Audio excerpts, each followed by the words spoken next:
Hello बच्चों, नमस्कार।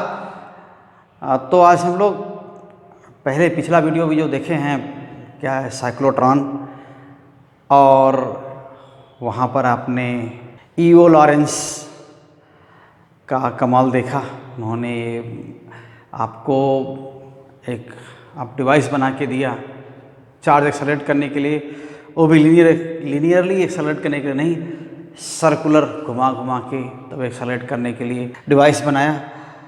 तो ईओ लॉरेंस और एमएस लिविंगस्टन, ठीक, ये दो लोगों के कंट्रीब्यूशन आपने देखे। आज जो है मैं नाम इसलिए ले लिया है कि आज जो हम बात करने जा रहे हैं वो बायो-सवार्ट लॉ। तो बायो पढ़ते हैं, ये नाम जो है सामने लिखा हुआ है बायो-सवार्ट लॉ। तो अभी जो पढ़ के अभी इधर भी जो पढ़ रहे थे क्या था, चार्जेस, मूविंग चार्जेस पर फोर्स, यही पढ़ रहे थे हम। मूविंग चार्जेस पर क्या फोर्स लगता है मैग्नेटिक फील्ड में, when they are subjected to a magnetic field. And now here we are returning to same point, means initial point of the chapter, means magnetic field produced by moving charges. तो फिर वापस आ जाते हैं। So each moving charge produces magnetic field. Every unit of charge produces magnetic field if it moves with respect to the given point. So कोई point है यहाँ पर कह रहे हैं, उसके लिए अगर ये चार्ज मूव कर रहा है तो ये पॉइंट क्या करेगा, चार्ज के मोशन की वजह से फील्ड एक्सपीरियंस करेगा, मैग्नेटिक फील्ड एक्सपीरियंस करेगा। तो यही चीज, ये तो शुरुआत में था ऑर्स्टेड ने, ओके। सो एच.सी. ऑर्स्टेड का एक्सपेरिमेंट हम लोगों ने पहला वीडियो जो था वो हम लोगों ने देखा था, उसमें यही चीज का जिक्र था। अब यहाँ पर क्या है, इस फील्ड का डिपेंडेंस और मैथमेटिकल फार्मूलेशन है ना, इस फील्ड का डिपेंडेंस और मैथमेटिकल फार्मूलेशन जो दिया वो किसने दिया, बायोट एंड सेवर्ट ने। Biot Savart, it is pronounced Biot Savart. So T and T दोनों इज साइलेंट है यहाँ पर, Biot Savart law. So this is related to production of magnetic field due to moving charges during the flow of charges in the current. If there is current in the conductor, certainly there will be large number of charges flowing through the conductor. ये हर एक charge को अलग अलग आप बता नहीं सकते कि इस चार्ज का कितना फील्ड है, इस चार्ज का कितना फील्ड है। So you can't describe contribution of single point charges. तो आप क्या करते हैं, एक ग्रुप की बात करते हैं। जैसे आप बाहर से निकल गए तो क्या है, अगर बाहर निकल गए किसी दूसरे शहर में जा रहे हैं या कि आप इस शहर में हैं तो क्या बोलते हैं, ये स्कूल बड़ा नामी गिरामी है। अब सोचिए, हम एक फला बच्चा बहुत मेहनत करता है, फला टीचर मेहनत करता है, फला प्रिंसिपल बहुत एफिशिएंट है या बहुत मेहनत करता है, या फिर और कुछ, एक का नाम नहीं लेते। अगर स्कूल से बढ़िया आउटपुट आ रहा है तो क्या कहते हैं, वो स्कूल बहुत बढ़िया है, तो बोल देते हैं।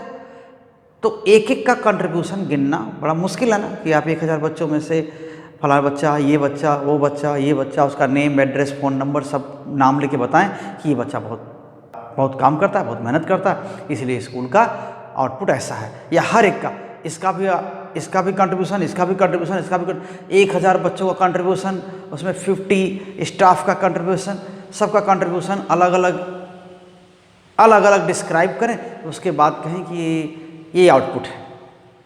थोड़ा मुश्किल होता है। तो वैसे ही क्या है कि अगर चार्ज फ्लो कर रहे हैं वायर में, तो फिर वहाँ पे क्या है, हर एक चार्ज कंट्रीब्यूट कर रहा है। स्कूल अगर बढ़िया कर रहा है तो स्कूल की हर यूनिट, हर एक बच्चा, हर एक स्टाफ कंट्रीब्यूट कर रहा होगा। तो वैसे क्या, अगर किसी करंट की वजह से मैग्नेटिक फील्ड है तो जो फ्लो हो रहा है चार्ज का, उसमें हर चार्ज का अपना अपना कंट्रीब्यूशन होगा, लेकिन हर एक छोटे छोटे कंट्रीब्यूशन को अलग अलग डिस्क्राइब करना क्या है, मुश्किल काम है। इसलिए हम क्या करते हैं, एक छोटा सा पार्ट लेते हैं, हम यूनिट लेते हैं। हाँ, आप कह देते हैं कि हाँ मेरठ के बच्चे बहुत अच्छा करते हैं, यहाँ से बैठ के कहते हैं मेरठ के बच्चे बड़ा अच्छा करते हैं। तो मेरिट में चले जाएंगे तो एक एक इस स्कूल के अच्छे बच्चे बहुत अच्छा करते हैं, इस स्कूल के अच्छे बहुत अच्छा करते हैं। तो आपको जब हर एक छोटी छोटी चीज़ के बारे में अलग अलग स्टडी करना पॉसिबल नहीं होता, तो आप क्या लेते हैं, एक बल्क में लेते हैं, एक बड़ा एलिमेंट लेते हैं। तो वैसे ही क्या है, गिनना मुश्किल है। किसी फ्लो में चार्जेस के किसी फ्लो में चार्जेस को गिनना बहुत मुश्किल काम है, एक एक के कंट्रीब्यूशन को गिनना बहुत मुश्किल काम है। तो क्या करते हैं, तो हम बंच में लेते हैं, हम ग्रुप में लेते हैं। तो हर एक चार्ज का मैग्नेटिक फील्ड में कंट्रीब्यूशन है, जो मैग्नेटिक फील्ड प्रोड्यूस हो रहा है वायर की वजह से, हर चार्ज का उसमें कंट्रीब्यूशन है, हर फ्लोइंग चार्ज का। लेकिन फिर भी हम क्या करते हैं, हम एक एक का अलग अलग नाम नहीं लेते। क्या करते हैं, हम ये कहते हैं कि जो करंट का पाथ है ना, जो करंट का पाथ है, उस पाथ में यहाँ भी बहुत सारे चार्जेस हैं, यहाँ बहुत सारे चार्जेस हैं, यहाँ भी चार्जेस हैं। तो ये पाथ कैसा है, देखिए, अगर मान लेते हैं कि ये करंट का पाथ है, इसमें आई करंट का अमाउंट है, स्ट्रेंथ ऑफ करंट, तो इसमें क्या हो जाएगा, यहाँ भी चार्ज है, यहाँ भी चार्ज, यहाँ भी चार्ज, यहाँ भी चार्ज, यहाँ भी, हर जगह चार्जेस, यहाँ बहुत सारे चार्जेस, यहाँ भी बहुत सारे, हर जगह बहुत सारे चार्जेस हैं। एक एक सिंगल चार्ज, सिंगल इलेक्ट्रॉन की बात हम नहीं करने जाएंगे, हम जानते हैं कि बहुत सारे हैं, और एक एक के बारे में कहना बहुत मुश्किल है कि नहीं। आपको अगर कह दिया कि कितना पानी पिए, तो आप 1 गिलास 2 गिलास बोलते हैं। आप कह कितने मॉलिक्यूल पी गए, कितने एटम पी गए, ये बड़ा मुश्किल काम है कि नहीं। एक एक को, जब बहुत छोटी सी चीज़ है उसको एक एक को डिस्क्राइब करना बहुत मुश्किल है, तो हम क्या करते हैं, हम एक कप, एक गिलास, एक बकेट, ऐसा नाम लेते हैं। तो वैसे हम यहाँ पर कर रहे हैं कि बहुत सारे चार्ज फ्लो कर रहे हैं और करंट है यहाँ पर। करंट की वजह से किसी पॉइंट पर क्या है, मैग्नेटिक फील्ड है। तो ये पॉइंट है, इस पॉइंट पर मैग्नेटिक फील्ड है। Suppose this point is P and magnetic field at this point due to this charge और due to this current is something, total magnetic field will be B, okay, ऐसा हम B कहते हैं। Total magnetic field is B and in this total field there is contribution of all charges, ये इनका भी, यहाँ के चार्जेस का, यहाँ के चार्जेस का, यहाँ के चार्जेस का, सबका, इनका सबका, यहाँ से यहाँ तक सभी का यहाँ कंट्रीब्यूशन है फील्ड में। लेकिन उसे भी हो सकता है कि किसका कंट्रीब्यूशन ज़्यादा है, यहाँ हो सकता है ना। तो अब यहाँ पर बहुत बड़ी चीज़ हो गई, यहाँ से यहाँ तक यानी अनगिनत चार्जेस हैं। तो अब झगड़ा किसका रह गया कि यहाँ वाले चार्जेस, यहाँ वाले चार्जेस, यहाँ वाले चार्जेस, यहाँ वाले चार्जेस। जब गिनना पॉसिबल नहीं है तो ये यहाँ वाले, यहाँ वाले, यहाँ वाले ऐसे गिनते हैं, है ना। तब लखनऊ वाले, दिल्ली वाले, मेरठ वाले, आजमगढ़ वाले ऐसे बोलते हैं। तो फिर ये काउंट करना बहुत मुश्किल है। तब क्या करते हैं, पार्ट में लेते हैं, हम बल्क में लेते हैं। तो कह सकते हैं कि इस पॉइंट पर किसका कंट्रीब्यूशन, यहाँ जो फील्ड है वो सबका कंबाइंड इफेक्ट है। P पर जो टोटल फील्ड है वो सबका कंबाइंड इफेक्ट है। लेकिन यहाँ पर इनमें से किसका कंट्रीब्यूशन, यहाँ वाले चार्जेस का, यहाँ वाले चार्जेस का, यहाँ वाले, यहाँ वाले, यहाँ वाले, यहाँ वाले, है किसका कंट्रीब्यूशन यहाँ ज़्यादा है, ये किसी पर डिपेंड करेगा, है ना। तो यहाँ वाले का मतलब, कहने का मतलब क्या है, यहाँ वाले जो एक जैसे हैं, यहाँ वाले जो अपने आपस में एक जैसे कुछ होंगे, तो इलेक्ट्रॉन तो सभी एक ही जैसे होंगे, वो तो हम भी मान रहे हैं। लेकिन क्या होगा, एक जैसे कहने का मतलब क्या कि यहाँ वाले सभी इधर मूव कर रहे हैं, यहाँ वाले सभी इधर मूव कर रहे हैं, यहाँ वाले सभी ऐसे मूव कर रहे हैं, यहाँ वाले सभी ऐसे मूव कर रहे हैं। तो इनके मूव करने की डायरेक्शंस अलग अलग है। तो फिर क्या होगा, इसलिए यहाँ वाले आपस में एक जैसे हैं, कम से कम मोशन में तो एक जैसे हैं कि नहीं, एक और मूव कर रहे हैं। कम से कम यहाँ वाले जो हैं आपस में मोशन में एक डायरेक्शन में है कि नहीं, तो इनको कोई एक सिमिलरिटी है ना कि सबका मोशन एक और हो रहा है। इन सबका इतने दूर जो है इनका पोजीशन यहाँ से कुछ है ना, सबके लिए डिस्टेंस एक ही है, मान लेंगे। हालांकि ये लेंथ है छोटा सा, ये यहाँ से यहाँ हम इस पार्ट की बात कर रहे हैं, तो इस पार्ट की अपनी लेंथ है यहाँ पर, है ना, इस पार्ट की अपनी इनकी लेंथ है। लेकिन फिर भी इस डिस्टेंस की कंपैरिजन में ये लेंथ क्या है, बहुत छोटी है। तो यहाँ वाले जो चार्जेस हैं जो मूव कर रहे हैं, देखिए नाम ले रहे हैं कि यहाँ वाले सारे चार्जेस की बात हो रही है, ये पता नहीं कितने हैं, लेकिन कम से कम एक पहचान तो है ना कि यहाँ वाले चार्जेस यहाँ पर हैं। एक छोटी सी जगह है जो उसको हम इस डिस्टेंस के हिसाब से देखें तो पॉइंट है, एक लोकेशन है, बहुत डिस्टेंस नहीं है, एक लोकेशन है। तो यहाँ वाले जो चार्जेस हैं इस पॉइंट से कितना दूर है, इतना दूर है ना। तो यहाँ पर यहाँ वाले चार्जेस की वजह से यहाँ कितना फील्ड है, टोटल फील्ड तो V है, उसमें यहाँ वाले का अपना हिस्सा कितना है, अपना कंट्रीब्यूशन कितना है, वो चीज़ किस पर डिपेंड करेगा, यही ना कि भाई ये चार्जेस इनका अपना यहाँ पर कंट्रीब्यूशन क्या है। अगर यहाँ का फील्ड 100 है, 100 टेस्ला है, तो यहाँ उसमें इसका अपना कितना हिस्सा है, इसकी वजह से यहाँ कितना फील्ड है। हो सकता है 0.1 टेस्ला हो, कुछ भी हो सकता है। तो इतना ही बड़ा हिस्सा अगर यहाँ ले लें,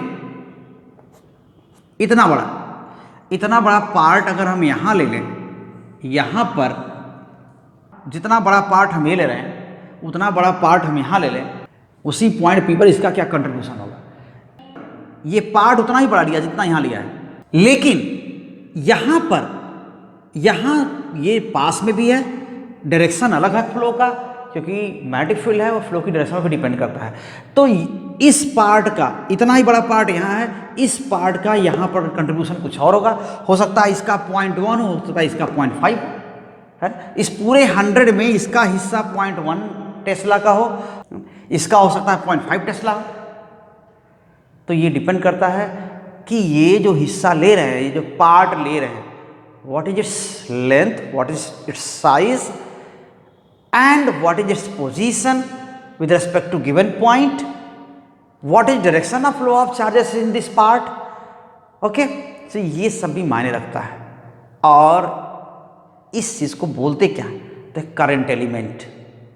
करंट एलिमेंट है क्या, this is a small part और small element, very small element of current carrying path और path of current, path of charges. ये चार्जेस का पाथ है, इसका छोटा हिस्सा चार्जेस के फ्लो का पाथ है। चार्ज का कोई पाथ नहीं, चार्जेस के फ्लो का पाथ है, इस पाथ का छोटा सा हिस्सा। अब कहेंगे पाथ है क्या, पाथ ये मतलब कंडक्टिंग पाथ होना चाहिए, वो चाहे वैक्यूम हो तो भी कंडक्टिंग है, या एक कॉपर का हो तो भी कंडक्टिंग है, आयरन का हो तो भी कंडक्टिंग है, गोल्ड का हो तो भी कंडक्टिंग है। हाँ, लेकिन नॉन कंडक्टिंग नहीं होना चाहिए। यहाँ कुछ ना भी हो, आयरन सिल्वर कॉपर कुछ ना हो, केवल बस चार्जेस ऐसे जा रहे हैं, किसी वजह से, किसी कन्फाइनमेंट की वजह से चार्जेस ऐसे फ्लो कर रहे हैं, एकदम से वैक्यूम है, बस यहां पर चार्जेस फ्लो कर रहे हैं, तो भी इसका वही इफेक्ट होगा जो यहां हो रहा है, बशर्ते करंट इतनी हो। तो ये चीज होता है। तो ये रिलेशन क्या किया, बायो एंड सावर्ट इन्होंने स्टडी किया, और बायो सावर्ट लॉ के रूप में हम इसको पढ़ते हैं। तो ये मैग्नेटिक फील्ड, इसको करंट एलिमेंट कहते हैं। This is current element. और सोचिए कि ये लेंथ एलिमेंट नहीं कहा, कंडक्टर का एलिमेंट नहीं कहा, बोला क्या, करंट एलिमेंट। यानी करंट या चार्जेस के फ्लो के पाथ का छोटा सा हिस्सा, वो current element. So current element, okay. And it is denoted by what? This is its length is dl। अब ये एलिमेंट की डायरेक्शन हो जाती है। करंट एलिमेंट हमारे लिए कहना है कि लेंथ, किसी ऑब्जेक्ट की लेंथ भी हमारे लिए कभी वेक्टर हो सकती है किसी डायरेक्शन में, है ना। जब हम नाम लेते हैं किसी बिल्डिंग का तो कहते हैं पूरा पश्चिम वाला कोना हिस्सा, उत्तर दक्षिण वाला हिस्सा, तो नॉर्थ ईस्ट, ईस्ट वेस्ट, जो भी इस कॉर्नर उस कॉर्नर वाला हिस्सा, इधर की वॉल इधर की वॉल, इसके इस दीवार किनारे किनारे, ऐसा बोलते हैं। तो इसका मतलब हमारे लिए यहाँ पर लेंथ भी एक क्या हो जाता है, उस लेंथ का जो एक्सटेंशन है, वो लेंथ किस डायरेक्शन, कौन से डायरेक्शन में वो लेंथ ले रहे हैं, तो कभी कभी वो हमारे लिए एक वेक्टर हो जाता है। तो यहाँ पर एक करंट एलिमेंट इसलिए वेक्टर है कि ये पाथ को रिप्रेजेंट करता है, पाथ की एक डायरेक्शन होती है कि चार्जेस का फ्लो हो रहा है, उनके फ्लो का पाथ है, उस पाथ की एक डायरेक्शन है। यहाँ पर कुछ और है, यहाँ पर कुछ और है, यहाँ पर कुछ और है, यहाँ पर कुछ और है। तो ये एलिमेंट बताएगा यहाँ पर कौन सी डायरेक्शन में है, इसलिए current element vector element, vector quantity current element and its length. So current element its length is dl and a current what is multiplied by a current, by the current it gives so together this I into dl, together this thing is known as current element. तो याद रखिए इसको, ये current element. Total field की बात नहीं करें, बस इस करंट एलिमेंट की वजह से कितना यहाँ फील्ड है ना. तो हम इसको स्टडी करेंगे. ये करंट एलिमेंट यहाँ पर, ये भी करंट एलिमेंट है, ये इसकी अभी यहां डायरेक्शन क्या है. इस करंट एलिमेंट की डायरेक्शन इधर की ओर है, ये डायरेक्शन है, direction of current element, direction of current element.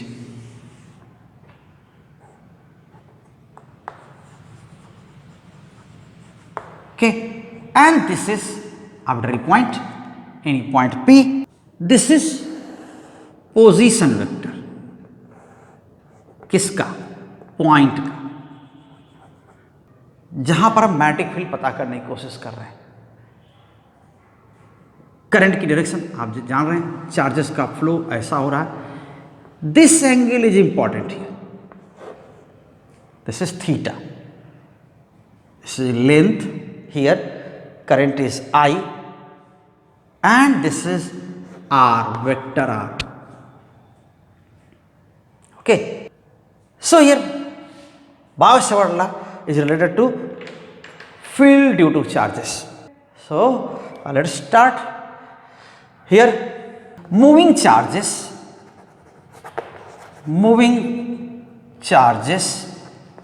produce magnetic field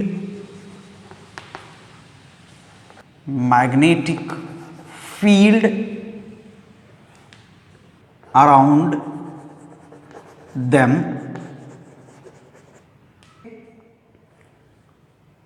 So at any point field due to charges, it depends upon position of point, direction of flow of charges and position vector.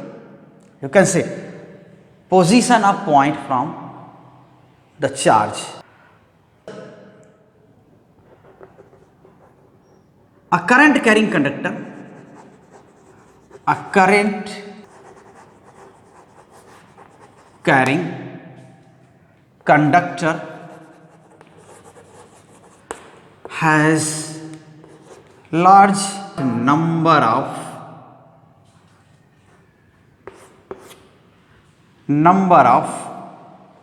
charge carriers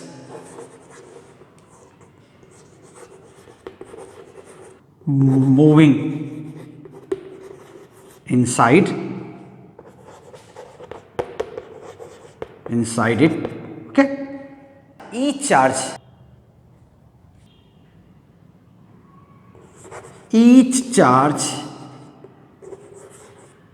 contributes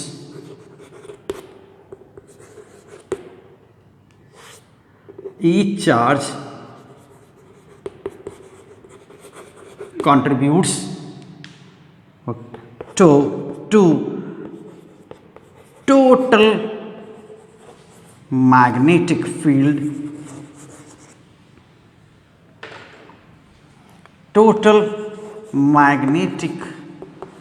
field due to field at any point due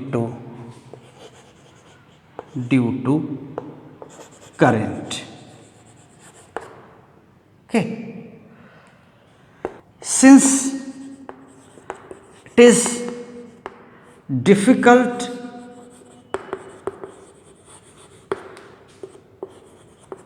to deal with contribution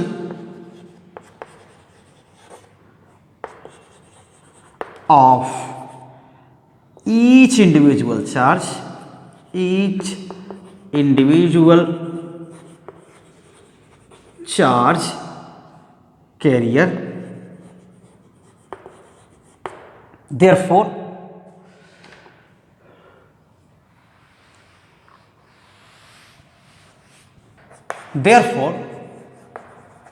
we consider very small elements, very small elements of path of flowing charges, okay, flowing charges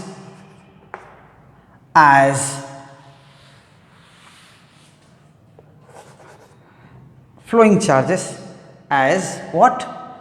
As sources of magnetic field, sources of magnetic field.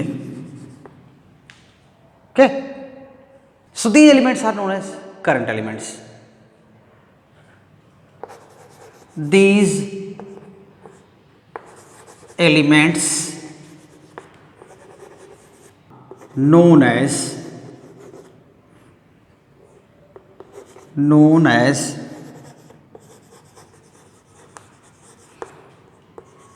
current elements. Okay,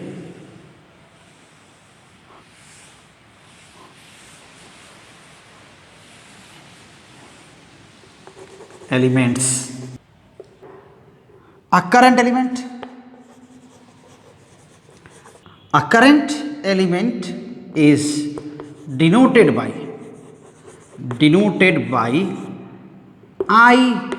IDL.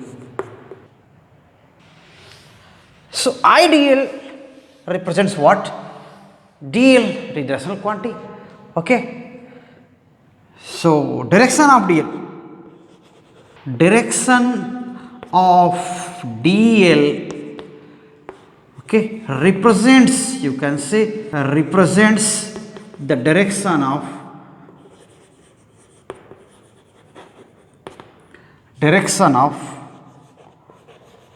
flow of charges. Okay, so according to Biot-Savart law, so let's see now.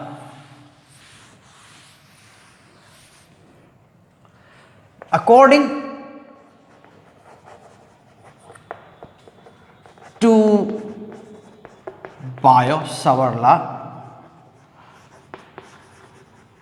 okay, the magnetic field due to a current element at any arbitrary point P, the magnetic field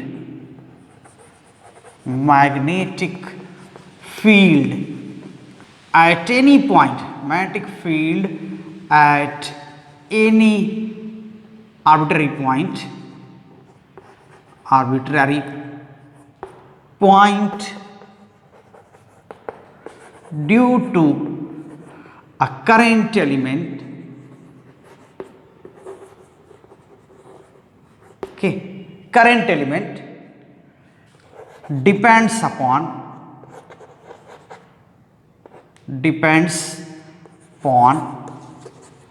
following factors.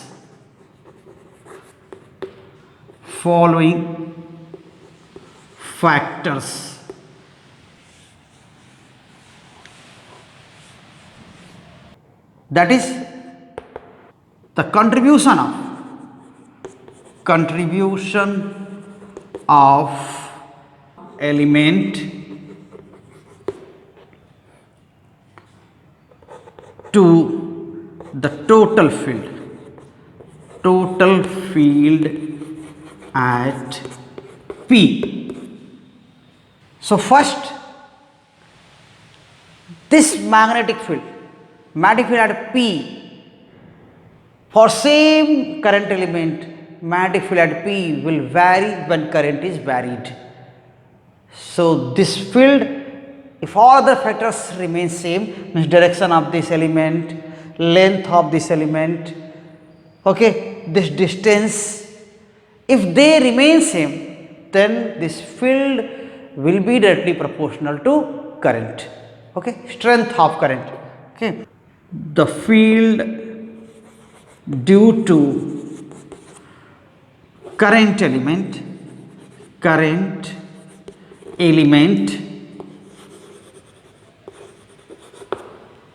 okay, the field, what field? Field here,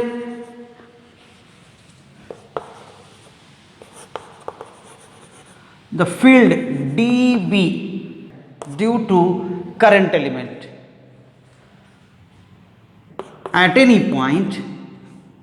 at any point is directly proportional to what? Strength of current. Strength of current means this dB, its magnitude is directly proportional to I. Okay. So second one, certainly. So more charges will have more combined effect because each charge is contributing to total field. So if this length is taken greater, then the overall greater effect will be of this section.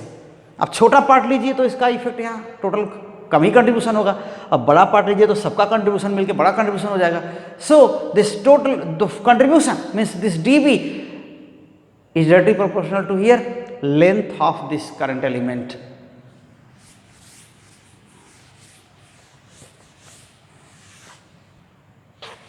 Okay. So this dB is directly proportional to dB is directly proportional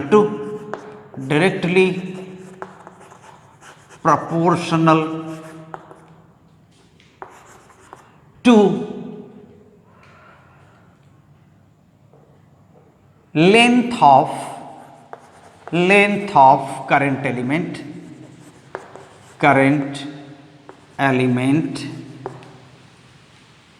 okay, means dl, that is dB is directly proportional to dl. Third one, universally here field, if point P is at large distance, certainly effect of this element will be smaller. So this element is far away from this point, so effect of this element will be very small here. Okay, so this element is again far away, then again its effect is here negligible or it will be very small. So dB is inversely proportional to square of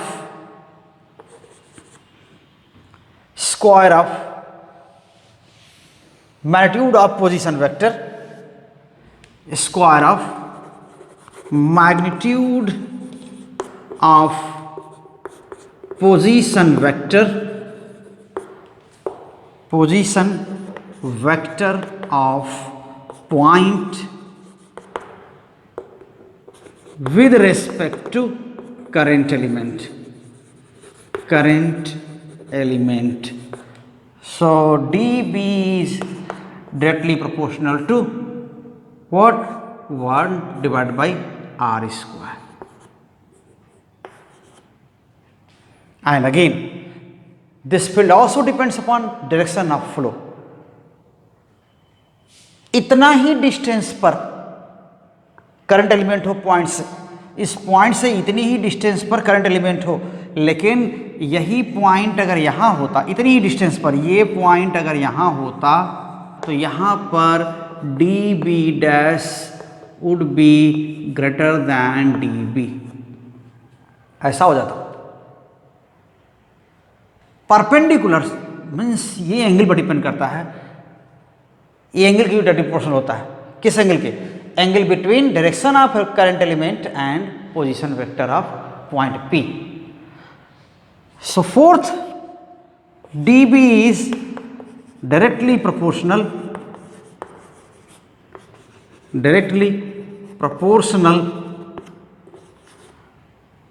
to sine of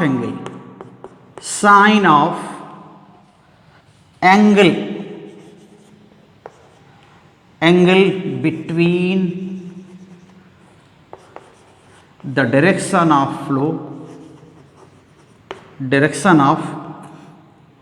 flow of charges, or you can say direction of current element, direction of current element and direction of current element and what? Position vector of point, position vector of point. So here dB is okay, dB directly proportional to sin theta. So let us combine all dependencies here. जितने dependence है आपको 4 point में दिखाया, सबको combine करते हैं। तो लीजिए, so on combining above relations, we have here much, we have dB is directly proportional to IDL, its magnitude, sine theta divided by r square, and here a constant appears here. This is source of Mandeville ideal, and this is very analogous to Coulomb's law. Okay, that law is related to source of electric field or electric field. Here this is source of magnetic field, and this is discussion about magnetic field. So a constant appears here, and dB equals mu naught upon 4 pi, this is constant, and here I dl magnitude sine theta divided by r square. Okay, this is Biot-Savart law, and this is Tesla. Remember, this is contribution of this element only.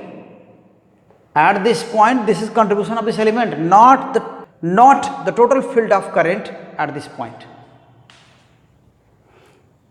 So this is there. So mu naught upon 4 pi is constant, which is exactly equal to how much? Which is exactly equal to 10 to the power minus 7, and 7 means this is Tesla meter square upon meter, Tesla meter into upon ampere. So Tesla meter per ampere. This is 10 to the power minus 7, or you can say, or mu naught equals 4 pi into 10 to the power minus 7 Tesla meter upon ampere. So this mu naught 4 pi is analogous to 1 upon 4 pi epsilon naught in the electrostatics. Okay, so mu naught upon 4 pi is analogous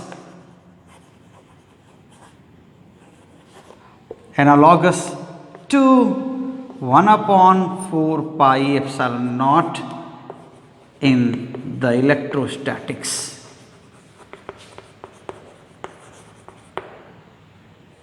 Electrostatics.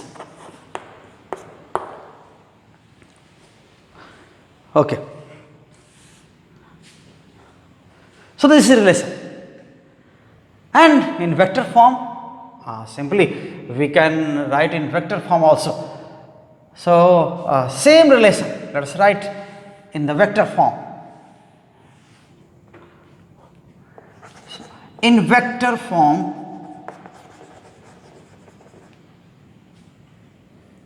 okay, we can write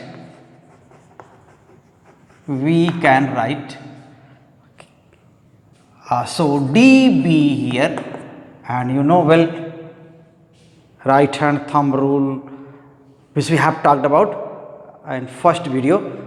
अभी आप 10th में भी पढ़ लिए हैं कि magnetic current अगर ऐसे है तो मैग्नेटिक फील्ड क्या होगा, थंब के इस पाम के परपेंडिकुलर होगा या फिंगर्स की डायरेक्शन में होगा, ऐसा ये पढ़ लिए।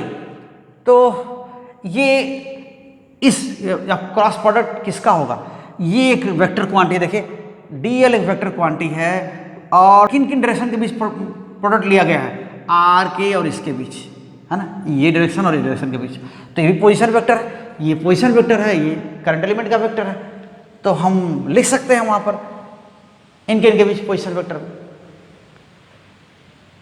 सो we can write here μ0/4 pi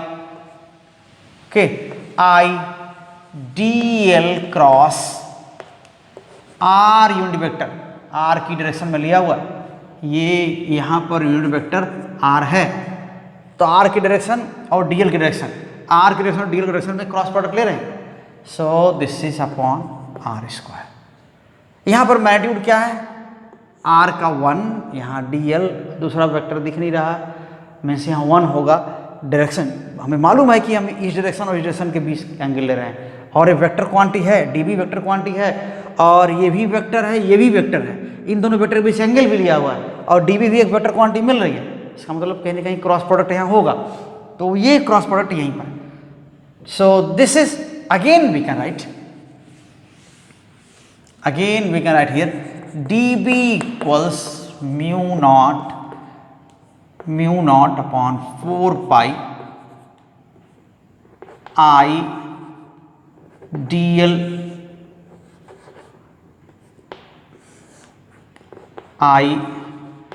dl cross r. So we have multiplied r in numerator and denominator, then this will become r cube. This is okay,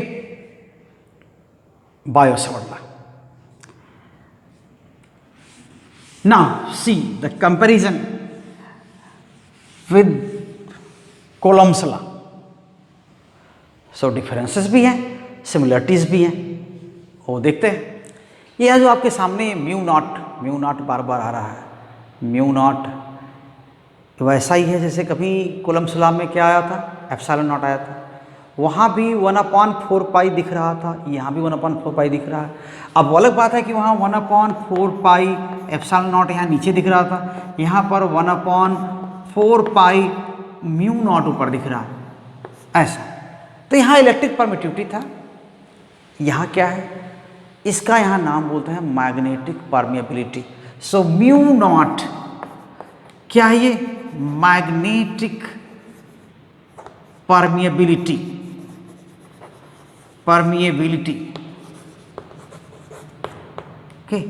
of free space.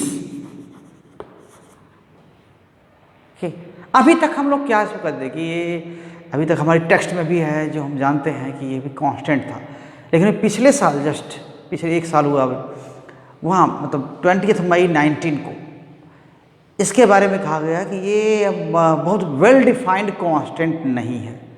वैसे यहाँ पर हम बोल देते हैं कांस्टेंट, इसको हम कह सकते हैं, म्यू नॉट को हम ये भी कहते हैं कि वैक्यूम कांस्टेंट, वैक्यूम कांस्टेंट भी कहते हैं, या इसको हम मैग्नेटिक कांस्टेंट भी कहते हैं, मैग्नेटिक कांस्टेंट। ये भी कहते हैं। तो फ्री स्पेस यहां जो नाम आ रहा है, इसको एक टर्म यूज करते हैं, क्लासिकल वैक्यूम। ओके, सो क्लासिकल वैक्यूम ये नाम पिछले साल के बाद, मीन्स आफ्टर 20th May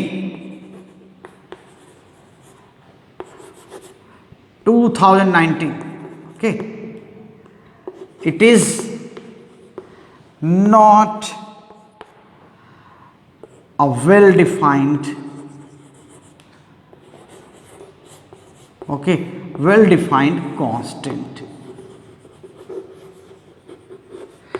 यानी किसी रीजन के लिए, किसी मटेरियल के लिए वेल डिफाइंड कांस्टेंट, ये कांस्टेंट तब हो सकता है जब कुछ कंडीशंस को ये हम फिक्स करें, तब होगा। जब क्लासिकल वैक्यूम की नाम ले रहे हैं, जिसको हम जानते थे कि ऐसा वैक्यूम जिसमें कुछ भी ना हो, उसको हम क्लासिकल वैक्यूम कहते हैं। कोई फिजिकल प्रेजेंस ना हो वहाँ पर किसी चीज़ की, किसी मटेरियल की, तो वो वैक्यूम है। तो ऐसे में वहाँ की परमिबिलिटी है। तो ये मैटिक कांस्टेंट, या यही जानिए कि मैटिक परमिबिलिटी है, मैटिक परमिबिलिटी या फ्री स्पेस कहते हैं, और फ्री स्पेस में क्लासिकल वैक्यूम की मैटिक परमिबिलिटी है। लेकिन इसके बाद क्या है कि अब इसको हम डिफाइंड कांस्टेंट नहीं कह रहे हैं, लेकिन अभी है टेक्स्ट में, तो अभी हम वैसे चलेंगे। म्यू नॉट की वैल्यू क्या होती है? अभी कह रहे थे कि म्यू नॉट मैटिक परमिबिलिटी है, म्यू नॉट अपॉन 4 पाई इक्वल्स 10⁻⁷ एग्जैक्टली। ये क्या है? टेस्ला मीटर पर एम्पियर, और इसी को न्यूटन पर एम्पियर स्क्वायर भी कह सकते हैं। ओके, या न्यूटन पर एम्पियर स्क्वायर भी कह सकते हैं, या फिर इसको हेनरी के टर्म में भी लिखते हैं, हेनरी पर मीटर। तो ये कई तरह से लिखा जाता है, लेकिन हाँ, इसके बारे में आप जानिए कि ये है क्या? ये मैग्नेटिक परमिबिलिटी है। मटेरियल्स की परमिबिलिटी अलग होती है। हम जब मटेरियल्स की परमिबिलिटी की बात करते हैं तो हम कहते हैं कि this is resistance of material to forming magnetic field. Okay, so अगर मैग्नेटिक परमिबिलिटी ऑफ मटेरियल की बात करते हैं, मैग्नेटिक परमिएबिलिटी ऑफ मटेरियल, तो ये क्या चीज होता है? इसका सेंस क्या बनता है? This is what resistance of material बोलते हैं। Resistance of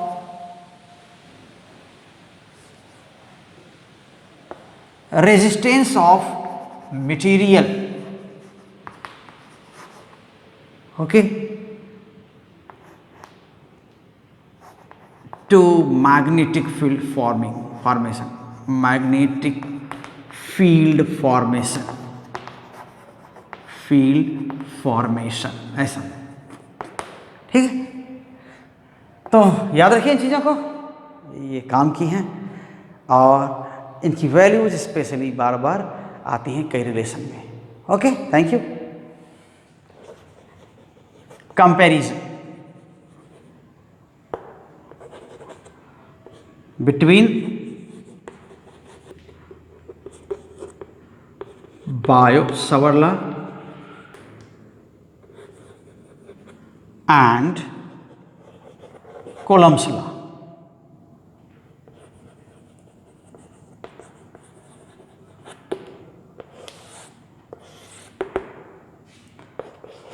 Okay, so these both have some similarities and some differences. Okay, so both laws have some similarities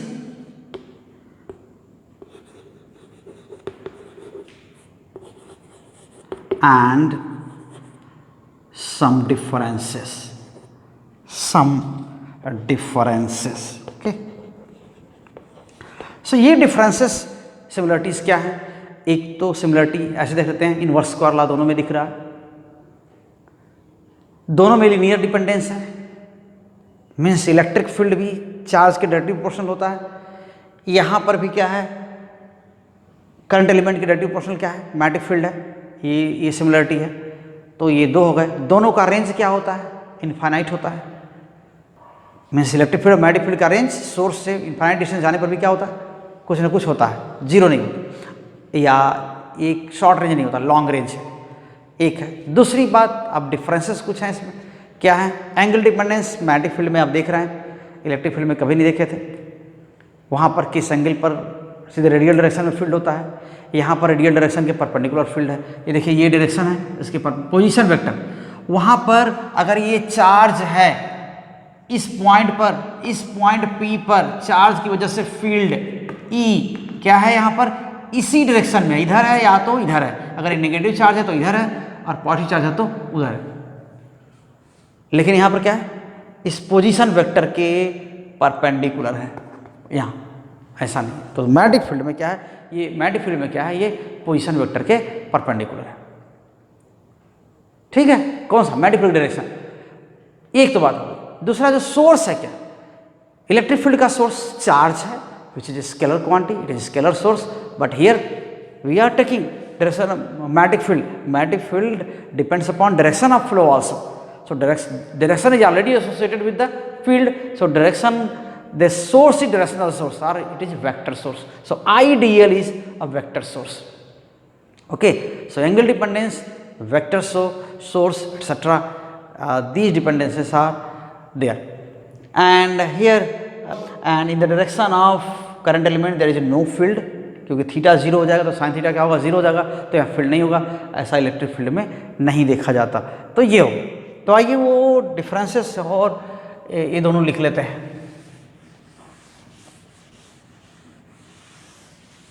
क्या है comparison,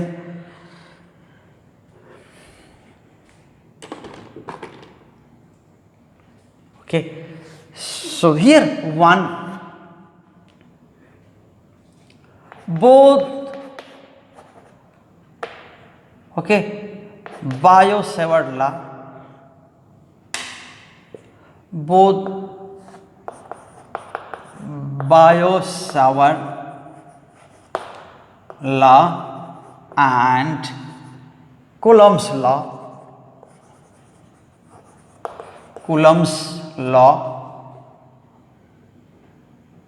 follow inverse square law, inverse square law,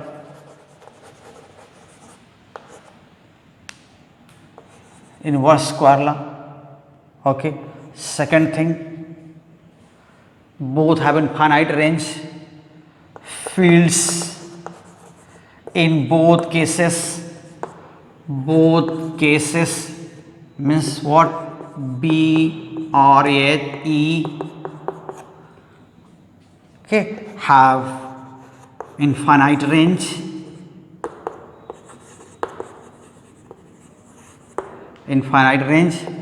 third, okay, linear dependence,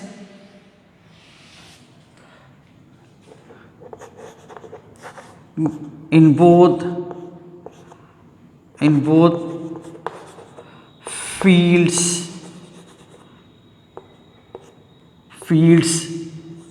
depend linearly on sources. It means what? That is magnitude of B directly proportional to current element, directly proportional to current element,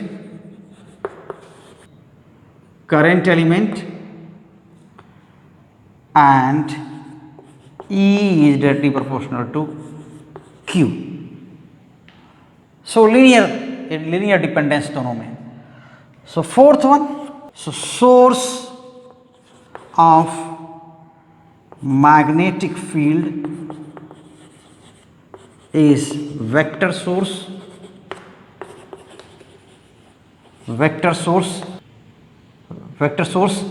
ideal, but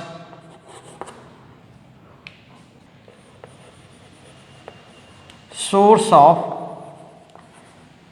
electric field is scalar, यानी Q, ऐसा angle dependence यहां पर। Fifth,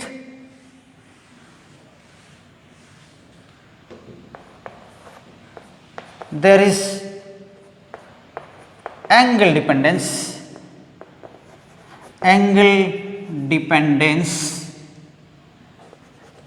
in Biot-Savart law, but there is no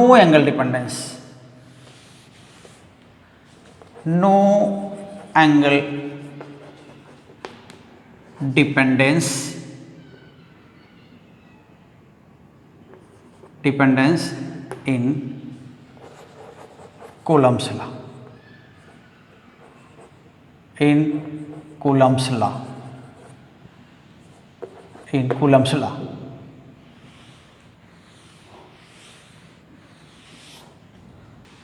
magnetic field is directed perpendicular to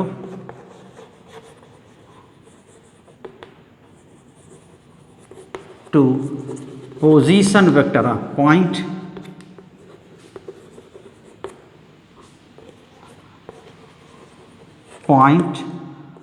where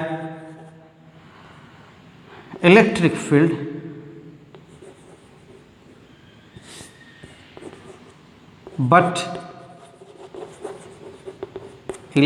field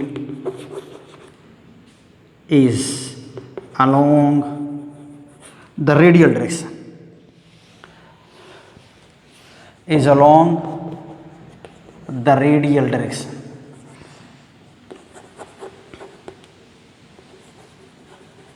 okay. तो ये points, ये similarity और differences हो गए। तो ये था बच्चों बायो-सेवर्ट लॉ के बारे में। आपको ज़रूर समझ में आया होगा, मैंने कोशिश किया। अगर इसके बाद भी कोई अगर आपको कुछ रह जाता है, ना समझने में कोई दिक्कत होती है, तो आप ज़रूर हमारे तक बात पहुंचाइए। अगर आप इस चैनल पर नए हैं तो चैनल सब्सक्राइब कर लीजिए, और आप पहले से चैनल से जुड़े हुए हैं तो वीडियोस को शेयर करिए और दूसरों को मोटिवेट करिए यहाँ आने के लिए। और एक चीज़ और कि आप बेल आइकन ज़रूर दबा दिया करिए ताकि आने वाली वीडियोस के नोटिफिकेशन आपको मिलते रहें। So thank you very much for being with us. आगे भी ऐसे साथ देते रहिए और वीडियो पूरा देखा करिए। Thank you.